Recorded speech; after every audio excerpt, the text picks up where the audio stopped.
Assalamualaikum warahmatullahi wabarakatuh. Waalaikumsalam warahmatullahi wabarakatuh. Berjumpa kembali dengan kami podcast SMP Negeri 1 Karangdadap. Hari ini materi podcast kita adalah tentang penerimaan peserta didik baru atau biasa disingkat PPDB tahun pelajaran 2022-2023. Bersama saya telah hadir di sebelah kiri saya ada Bapak Suratno SPD, Ketua Panitia PPDB tahun 2022-2023. Dan di sebelah kanan saya ada Pak Hengki Susanto, Wakil Ketua Panitia PPDB tahun 2022-2023. Oke, langsung saja saya mau menanyakan hal penting berkenaan dengan PPDB tahun ini. Kepada yang pertama pada Pak Suratno.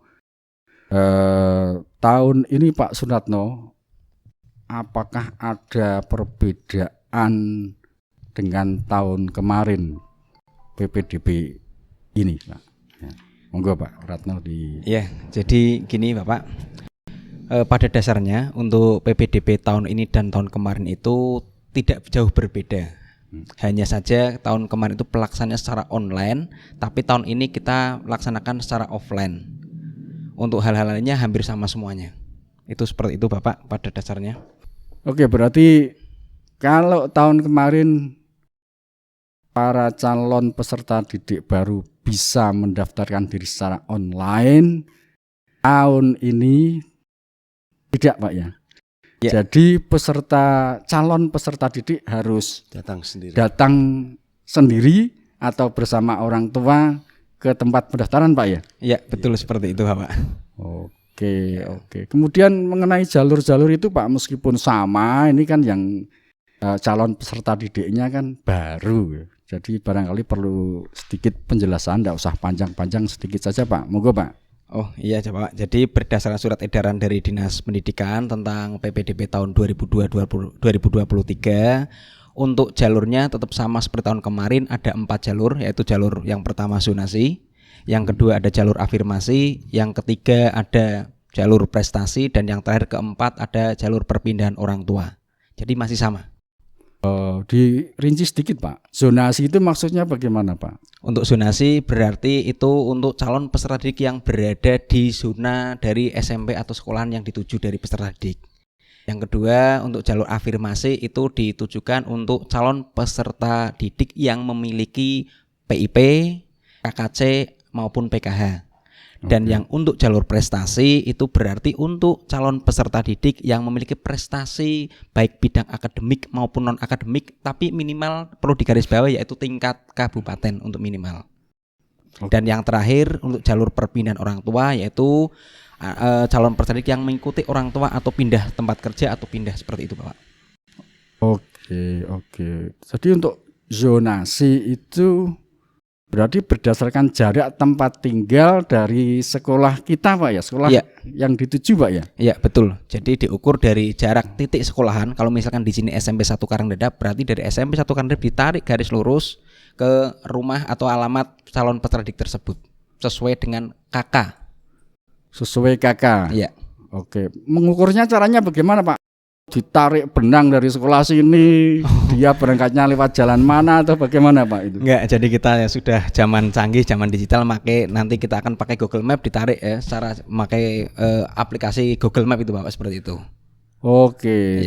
Jadi jarak itu diukurnya menggunakan skema seperti jaring laba-laba Pak itu ya? Iya. Kemarin juga banyak yang tanya, Pak lah nak gunku kan karo si kae luwih cedhek gunku Pak. Lah sampean ngukure piye? Ngukure itu lewat jalan ya. Ternyata setelah ditarik menggunakan Google Map ya. Jaraknya bahkan sebaliknya itu loh. Yeah. Jadi berarti pakai Google Map. Pakai Google Map ditarik garis lurus, bukan berdasarkan jalan yang dilalui calon peserta didik seperti itu, bukan. Oke. Kemudian nanti penentuan jarak itu yang menentukan kita Pak ya? Iya. Kita dengan didampingi langsung oleh calon peserta didik. Ya. Jadi nanti itu bukan lalu Larang gitu. sewenang-wenang Pak ya. Iya, bukan. Enggak bisa Pak, enggak boleh. Nah, kalau kurang yakin juga para calon peserta didik bisa mengukur dulu sendiri pakai Google Map Ya, kira-kira. bisa. Boleh dari rumah ya. Boleh. Nah, nanti kita sinkronkan, kita cek lagi di sini kalau ternyata memang selisihnya jauh, ya kita cek lagi, cek and recheck begitu. Iya. Ya. Oke, itu zonasi. Ya, betul untuk zonasi. Kemudian ini berdasarkan alamat pada KK ya. Iya. Padahal pernah ada kasus itu ada calon peserta didik yang sekolah SD-nya itu di sini, tapi kakaknya belum sini. Jadi orang tuanya masih tinggal di Jakarta, di sini ikut simbah atau ikut gitu Pak ya. Le, Pak D dan sebagainya. Ya. Solusinya bagaimana Pak nanti nih? Ya, solusinya kalau memang terjadi kasus yang semacam itu berarti anak ini kan sudah SD-nya sudah di sini. Iya. Cuma hanya kakaknya yang masih ikut orang tua di luar daerah. Itu bisa menggunakan surat keterangan domisili dari pihak desa. Itu seperti itu, Bapak, ya. Oke. Ya.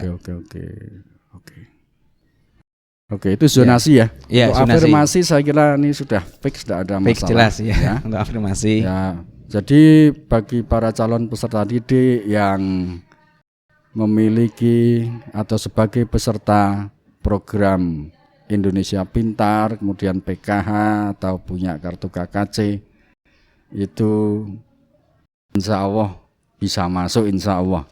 Ya, insya Allah bisa masuk. Jadi nanti otomatis kita arahkan ke jalur afirmasi. Sekarang ini prestasi, saya tanya pada Pak Hengki ini ya. Yang biasanya banyak prestasi itu di bidang olahraga biasanya. Nah, kebetulan Pak Hengki ini guru olahraga yang sering juga mengantarkan anak-anak SMP 1 Karangdadap memperoleh penghargaan juara. Bagaimana nih Pak Hengki, prestasi yang bagaimana ini?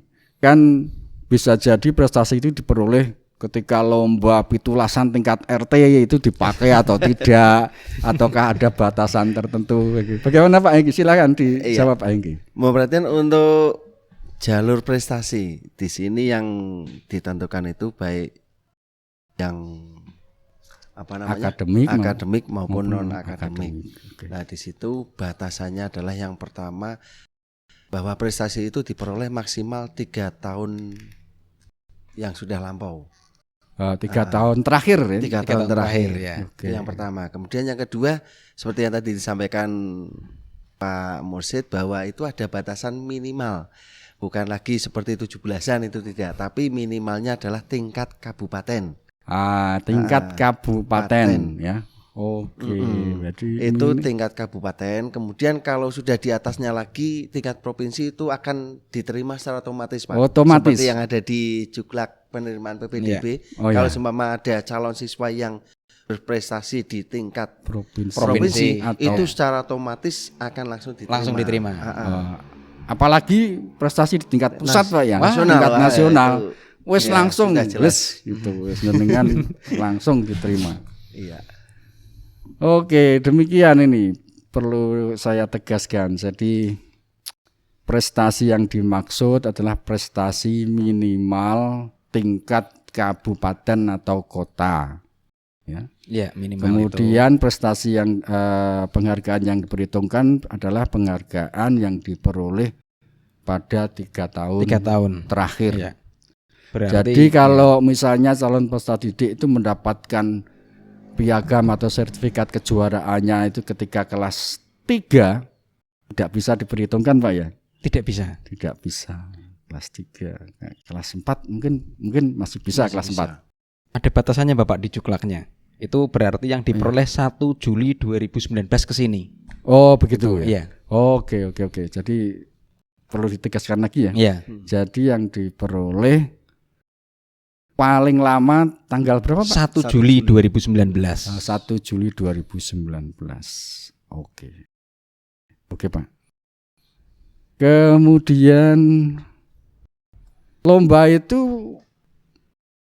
kan kadang ada yang perorangan, ada yang beregu ya, Iya. atau kelompok ya. Iya. Itu bisa dipakai semua atau gimana Pak Hengki itu?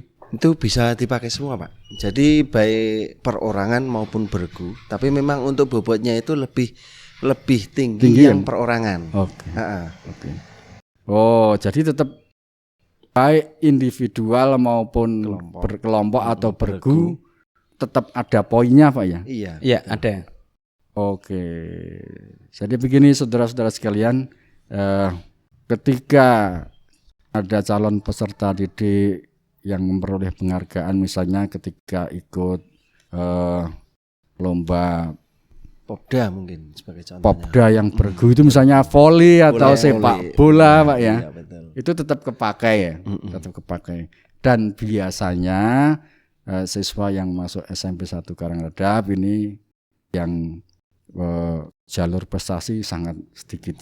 Jadi bagi calon peserta didik yang memiliki prestasi, silahkan nanti mendaftarkan diri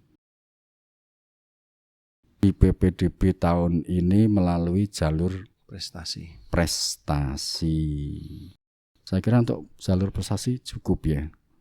Kemudian untuk perpindahan tugas orang tua atau wali, ini saya kira ini jarang terjadi di sini Pak. Ya, jarang, Iya, jarang sekali. terjadi. Maka untuk menyingkat waktu ini kita skip saja. Kemudian syarat pendaftarannya apa saja ini? Pak Hengki lagi coba Pak Hengki. Syarat pendaftaran Pak. Untuk syarat pendaftaran bagi calon peserta didik baru yang kepingin masuk di SMP Negeri 1 Karangredap, ini yang pertama untuk usia Pak. Untuk usia calon peserta didik ini maksimal 15 tahun pada saat tanggal 1 Juli 2022. Jadi apabila calon peserta didik ini lahir sebelum tanggal 1 Juli 2007, itu berarti usia Di atas 15. di atas 15. Oh, berarti tidak bisa mendaftar Pak ya? Tidak bisa. Iya. Ini ketentuan dari Dinas Pendidikan Kabupaten berbunyi seperti itu, Pak. Biarpun sebagai contoh nanti ada calon peserta didik yang lahir tanggal 30 Juni tahun 2007, maka peserta didik ini dinyatakan tidak memenuhi syarat untuk mendaftar sebagai calon peserta didik di SMP Negeri 1 Karangredap. Oke, Pak. Oke. Meskipun punya prestasi, Pak ya? Iya. Iya, Karena di ketentuan berbunyi seperti itu. Ya. Jadi itu syarat pertama tadi adalah usia. Ini mau diperhatikan bahwa usia maksimal atau paling tinggi adalah 15 tahun pada tanggal 1 Juli 2022. Oke.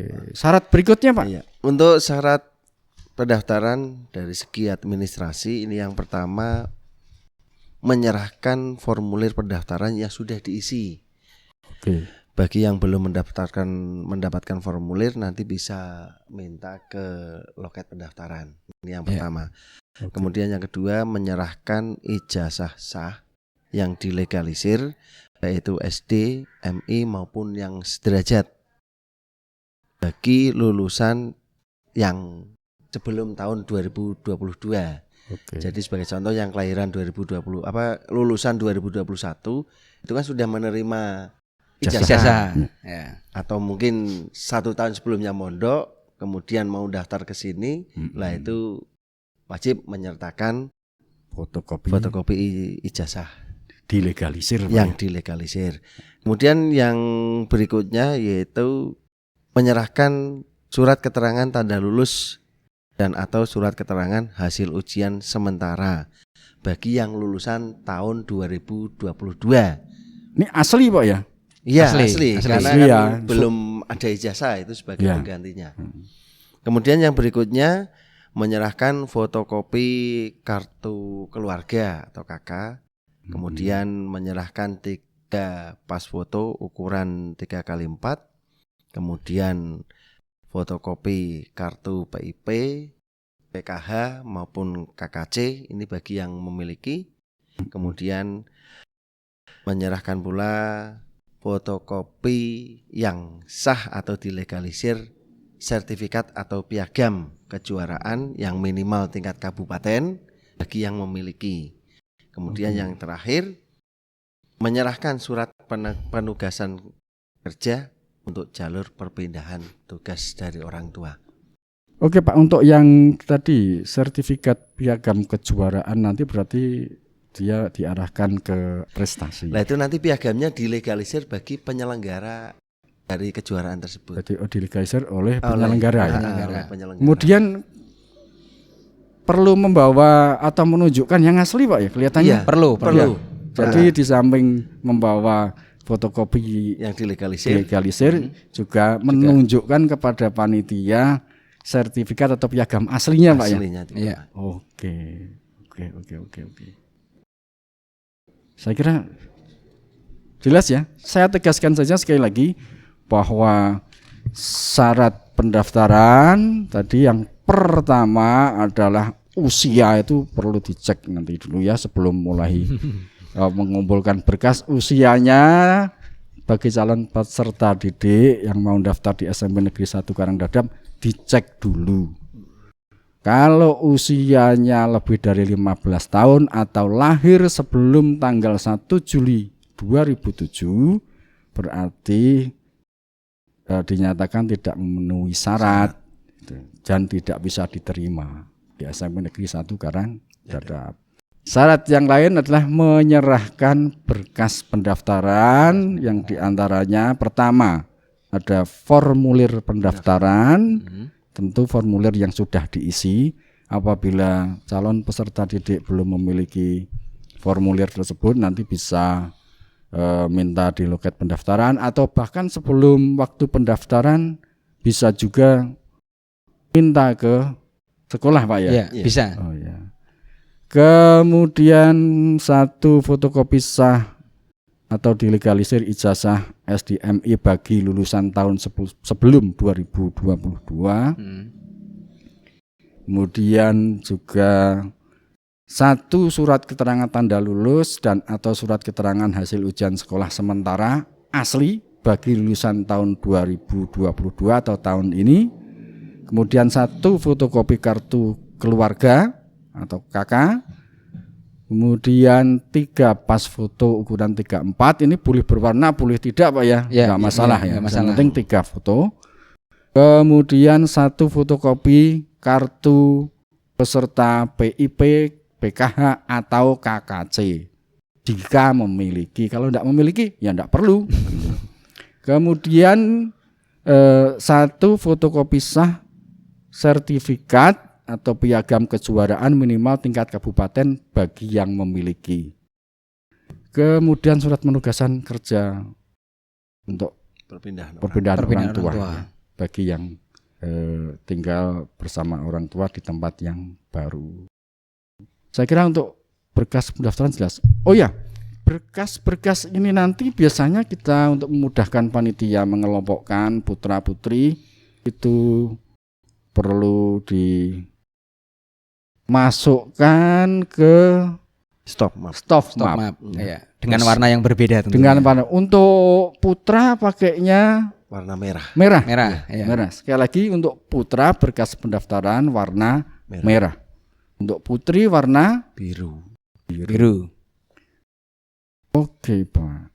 Oh ya, tadi kita sudah berbicara sampai syarat pendaftaran ya. Tapi malah kapan waktu pendaftarannya kita belum bahas. Oke, Pak Suratno, Ketua. Kapan ini pendaftarannya mulai kapan ini, Pak? Monggo, Pak. Ya, pendaftaran berdasarkan surat edaran dinas itu dimulai 27 Juni sampai 1 Juli 2022. Berapa hari itu, Pak? Berarti dari tanggal 27 sampai 1 itu berarti sekitar 6 ya, 5 atau 6 hari itu. 5 ya? Iya, 5 hari itu. 5 hari. Jamnya, Pak?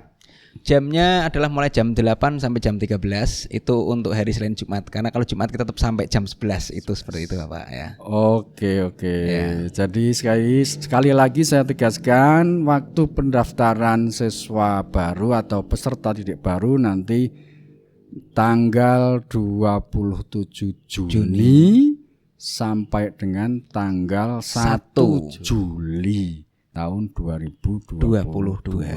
Jamnya adalah jam 8 sampai jam 1 Jam siang, 1 siang.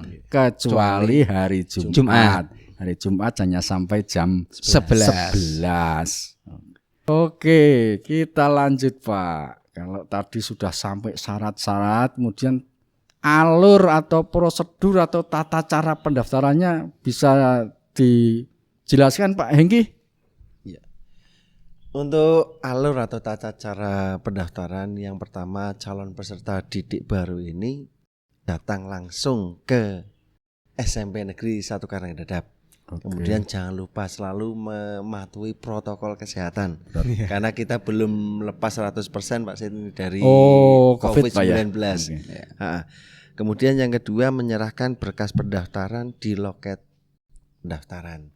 Seperti yang tadi disampaikan bahwa berkas-berkas itu harus dimasukkan ke stop map warna merah bagi calon peserta didik putra dan warna biru untuk calon peserta didik perempuan.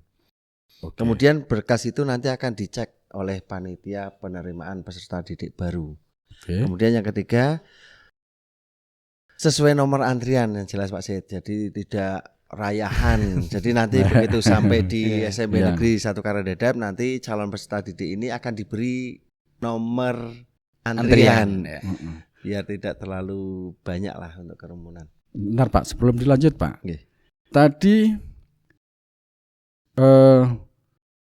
menyerahkan berkas pendaftaran dan akan dicek kelengkapannya. Iya. Jadi kalau belum lengkap bagaimana Pak? Kalau belum lengkap itu bisa dilengkapi Pak. Dilengkapi dulu ya? Iya. Ini kelihatannya saya baca-baca harus dilengkapi dulu ya? Iya, harus. Jadi sebelum dilengkapi ya tidak akan dilanjut. Tidak akan dilanjut. Ya, prosedurnya tidak akan dilanjut. Jadi ini mohon dari rumah calon peserta didik betul-betul diperhatikan berkas-berkasnya sudah lengkap atau belum sehingga tidak perlu bolak-balik. Dilanjut Pak Hengki. Ya, kemudian setelah berkas diserahkan kemudian sudah dicek oleh panitia, maka nanti dari panitia ini akan memproses verifikasi. Dari data calon peserta didik baru itu, terutama untuk pengukuran Pak. Pengukuran jarak tempat tinggal. Jarak. Apalagi yang menggunakan jalur zonasi. Jadi nanti antara panitia dengan calon siswa ini akan bersama-sama memverifikasi jarak antara sekolah dengan tempat tinggal yang sesuai. Kemudian ketika sudah selesai, ya silahkan nanti calon siswa ini bisa pulang menunggu pengumuman dari panitia.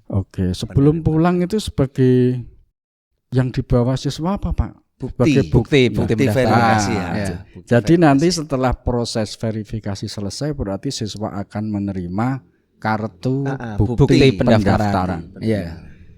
Dan kartu bukti pendaftaran itu nanti akan digunakan untuk proses daftar ulang atau menengok pengumuman diterima atau tidak ya. Sebab kadang mereka itu atau calon peserta didik itu sering lupa aku nomor piro padahal di pengumuman hanya dituliskan nomor misalnya. Mereka bingung lah. Itu dengan kartu pendaftaran atau bukti pendaftaran itu akan membantu untuk mempermudah mencari dia si calon peserta didik diterima atau tidak. Jadi ketegasannya kalau calon peserta didik belum menerima bukti pendaftaran, diharapkan jangan meninggalkan lokasi pendaftaran dulu. Iya, betul. Jadi kadang ada Pak, karena merasa sudah mengumpulkan berkas langsung mulai. Jangan ya. Ya, itu. Jadi memang ada baiknya kalau calon peserta didik juga didampingi oleh orang tua ya atau guru ya. Itu akan lebih baik lagi. Ya, akan lebih bagus. Jadi mohon ini kepada Bapak Ibu orang tua yang anaknya mau mendaftarkan ke SMP 1 Karangdadap, ada baiknya didampingi. Untuk mempermudah proses penentuan jarak dan macam-macamnya ya. Saya kira untuk itu saya kira cukup ya. Tata caranya sudah jelas sekali. Kemudian jangan khawatir, nanti di depan sekolah kita juga akan kita tempeli pengumuman tata cara pendaftaran ya, sampai syarat-syaratnya dan pengumuman lain ya. Oke, sekarang menginjak ke pengumuman hasil seleksi tadi. Kapan Pak? Kalau pendaftarannya kan tanggal 27 Juni sampai 1 Juli. Ya. Lah pengumumannya kapan Pak? Pengumuman untuk mengetahui diterima atau tidak? Pengumumannya berarti tanggal 2 Julinya. Oh, tanggal 2 Juli. Iya, langsung. Sehari setelah hari terakhir pendaftaran, besoknya langsung diumumkan. Oke Pak, oke. Ya. Oke. Dan itu bisa dilihat jam 10 mulainya Pak pengumuman itu. Oh, jam Ya. 10. Ya. Oke, nanti kita akan umumkan caranya mengumumkannya berarti ditulis di papan pengumuman atau gimana Pak? Ya, salah satunya itu kita akan ditempel siapa aja yang masuk atau yang diterima, ditempel di papan pengumuman. Silakan nanti bagi calon peserta didik baru bisa melihatnya. Oh, begitu. Nanti Ya. bisa juga mungkin kita taruh di sebuah web. Iya, Bisa. web. Nanti kita sediakan web untuk melihat pengumuman hasil seleksi calon peserta didik baru tahun ini nggih. Ya. Oke. Kemudian setelah dinyatakan diterima Pak, langkah selanjutnya apa yang harus calon peserta didik lakukan Pak? Tentu saja daftar ulang. Ya. Oke. Jadi ketika tanggal 27 sampai tanggal 1 itu pendaftaran, tanggal 2-nya pengumuman, nanti tanggal 4 sampai tanggal 7 Juli itu sudah bisa dilakukan daftar ulang dan tentunya dengan membawa bukti pendaftaran tadi. Oke Pak. Nanti untuk teknis daftar ulang akan kita sampaikan kalau sudah pengumuman Pak ya. Iya, betul ya. Jadi waktu pengumuman nanti diharapkan calon peserta didik Datang. hadir langsung, karena pada saat itu juga akan ada pengarahan bagaimana cara mendaftarkan ulang, syaratnya apa saja dan sebagainya Pak nggih. Ya, betul sekali. Oke. Nah, kemudian kalau ada siswa yang ternyata dinyatakan tidak diterima Pak, bagaimana Pak itu? Ya, silakan, berarti bisa dicabut berkasnya. Oh, ya. oke. Bisa mencari sekolahan mungkin ke swasta atau kemana gitu bisa. Ya. Jadi bisa cabut berkas. Cabut berkas ya. Iya. Tidak ada satu berkas pun yang akan kita tahan ya. Iya. Jadi akan berkas yang masuk ke panitia akan dikembalikan apabila si calon peserta didik tadi mencabutnya. Iya. Ya. Oke. Saya kira untuk podcast kita kali ini tentang PPDB saya kira cukup jelas ya. Nah, sebagai kesimpulan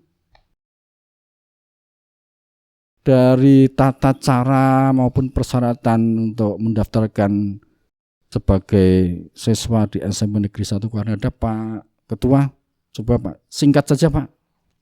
Ya, silakan bagi calon peserta didik baru yang ingin mendaftar di SMP Negeri 1 Karangredap, bisa nanti lihat pengumuman yang pertama bagaimana tata cara pendaftarannya ya, sesuai dengan petunjuk dari edaran Dinas Pendidikan. Itu ada 4 jalur: zonasi, prestasi, afirmasi, dan perpindahan orang tua. Silakan dilihat Anda atau anak-anak masuknya jalur mana, ditentukan terlebih dahulu agar nanti bisa diterima dan pendaftaran bisa berjalan dengan baik. Ingat, mulai tanggal 27 sampai 1 Juli. 27 Juni sampai 1 Juli itu pendaftarannya. Tanggal 2-nya nanti pengumuman. Tanggal 4 sampai tanggal 7 itu sudah proses daftar ulang. Itu. Cukup Pak. Cukup, mungkin Pak Anggi mau menambahi? Pak Anggi, ada yang perlu ditambahkan Pak? Harapannya ini karena saya sebagai guru olahraga Pak Sin. Oke. Harapannya bagi siswa-siswa yang berprestasi, Oke. terutama di lingkungan SMP Negeri 1 Karangredap, silahkan bisa masuk melalui jalur prestasi. Ini harapan dari seorang guru olahraga Pak. Oke. Ya. Biasanya memang banyak yang prestasi diraih oleh siswa SD itu, banyak yang masuk ke sini prestasi olahraga Pak ya. Iya. Oke. Biar bisa berkembang. Ya.